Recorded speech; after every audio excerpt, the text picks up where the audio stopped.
Halleloia, miarabantsika rehetra amin'izao andro maraina ny 7 volana May 2024 izao. Tonga soa ianao eto amin'ny anina sahaza. Andriamanitra ny fiadanana ny ombanao ary kasika ny fonao androany maraina. Ny lohateny hojerentsika dia ny hoe mivavaka tahaka ny Paoly, mivavaka tahaka ny Paoly.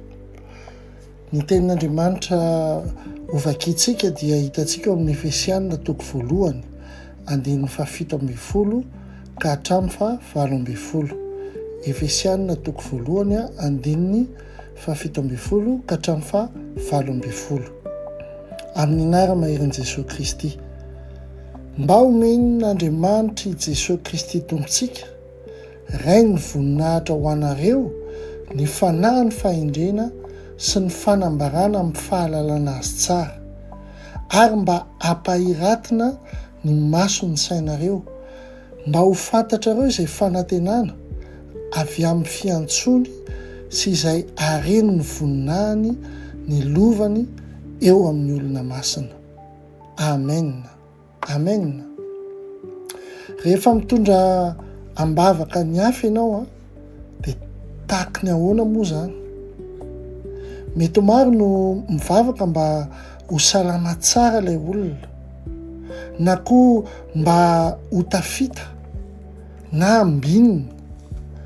Fa eto i Paoly kosa dia nivavaka mba azo mifanahy ny fahendrena sy fahalalana ireo Efesianina. Izay ny lahara-pahamehana taminy. Androany ihany koa oka hiakatra ambaratonga vaovao ny fomba fivavaka ao. Amen. Manomboa mivavaka ho an'izay maharitra mandrakizay fa tsy ho an'izay mandalo vetivety.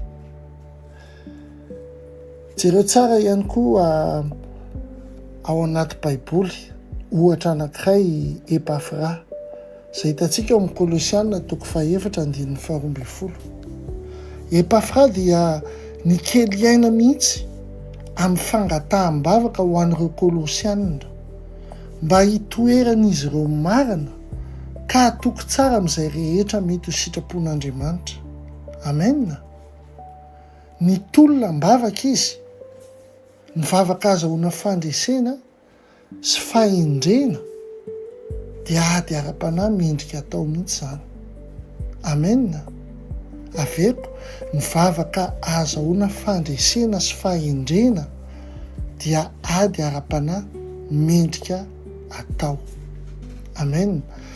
Ahoana moa zany ny fomba ampiaranao an'izany teny zany? Misafidianao olona ray izay tianao. Mety hoe vadinao zany, na zanakao, na namanao, na mpiara-miasa ohatra. Dia mivavah ho azy isan'andro. Dia mangataha amin'ny tompo hoe ray eo, omeo azy, afaka tonononao ilay anaran'ilay olona, ny fanahy ny fahendrena sy fahalalana, dia ho hitanao ny vokany. Amen. Hivavaka tsika ary hivavaka tsika tonga dia hampiaritsika. Za zao hivavaka momba ny ankonako. Halleloia. Dia ianao ihany koa tonono izay olona tianao entina mbavaka. Hivavaka tsika. Ray eo, mianatra amin'ny fomba fivavaka Paoly aho. Omeo any ankonako ny fanahy ny fahendrena sy fahalalana tsara. Sokafo ny mason'ny fony tompo amin'ny anara-maheran'i Jesosy Kristy. Amen. Amen.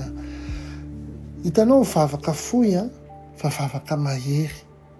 Andriamanitra tsy voatery hieno tantara lavabe fa vavaka avy any amin'ny fonao sy vavaka mahitsy ny tadiaviny. Halleloia. Raha ohatra ka nakasika anao zao teny izao dia zarao amin'ny namanao, amin'ny ankonanao izao hafatra izao. Ary hotahian'Andriamanitra ianao eny tokoa fahasoavana sy famindrapo anaraka anao amin'ny andro rehetra iananao ary hitoetra andro lava ohatran'i Jehovah ianao. Ampitiavana be ihany Docteur Rina Telesphore.